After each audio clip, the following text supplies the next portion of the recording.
नमस्कार मंडळी, मी नेहा माझ्या या मराठी यूट्यूब चॅनलमध्ये तुमच्या सर्वांचं स्वागत करते।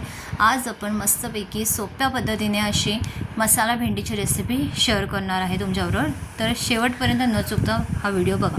तर इथे आपण काय केलं आहे, भेंडी घेतली आहे पाव किलो, त्याची चांगली स्वच्छ धुवून घेतली आहे, कोरडी केलेली आहे भेंडी आणि त्यानंतर आता मागचं आणि पुढचं टोक कापून घ्यायचं आहे आपल्याला। मी इथे विळीने चिरून घेणार आहे। तर आता तुम्ही एका भेंडीचे 2 तुकडे असे करून घ्यायचे आहे उभे। जर भेंडी खूपच मोठी असेल तर त्याचे तुम्ही 3 तुकडे करू शकतात आणि अशा प्रकारे भेंडी चिरून घ्यायची बारीक। कढईमध्ये तेल टाकायचं, तेलवर जिरं मोहरीची चांगली फोडणी द्यायची, बारीक चिरलेला आपल्याला लसूण घ्यायचा आहे इथे, तो मस्तपैकी लालसर होईपर्यंत आपल्याला चांगला तेलात परतून घ्यायचा आहे। त्यानंतर आपल्याला ह्याच्यात बारीक चिरलेला एक अख्खा कांदा घ्यायचा आहे, तो आपल्याला फोडणीमध्ये घालायचा आहे आणि इथे थोडंसं मीठ घालायचं कांद्यावर, जेणेकरून कांदा लवकर शिजण्यास मदत होते।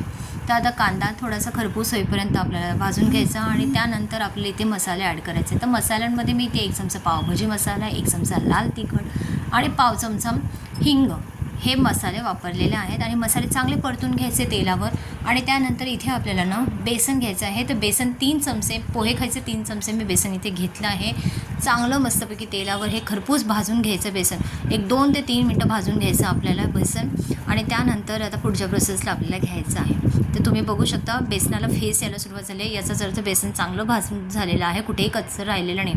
त्यानंतर आता ही अशा प्रकारे भेंडी आपण चिरून घेतली आहे। भेंडी अख्खी सगळी आपण याच्यामध्ये ॲड करणार आहोत आणि मस्तपैकी वर खाली अशी हलवून घ्यायची। साईडने ना थोडंसं ना तेल सोडलं आहे मी, जेणेकरून भेंडी कुठेही लागू नये किंवा करपू नये। तर अशा प्रकारे ना भेंडी चांगली वाफवून घ्यायची झाकण ठेवून आणि त्यानंतर 2 मिनटानंतर आपल्याला याच्यामध्ये थोडंसं किंचित पाणी ॲड घालायचं आणि भाजी अजून 3 ते 4 वेळा अशी शिजवून घ्यायची आहे।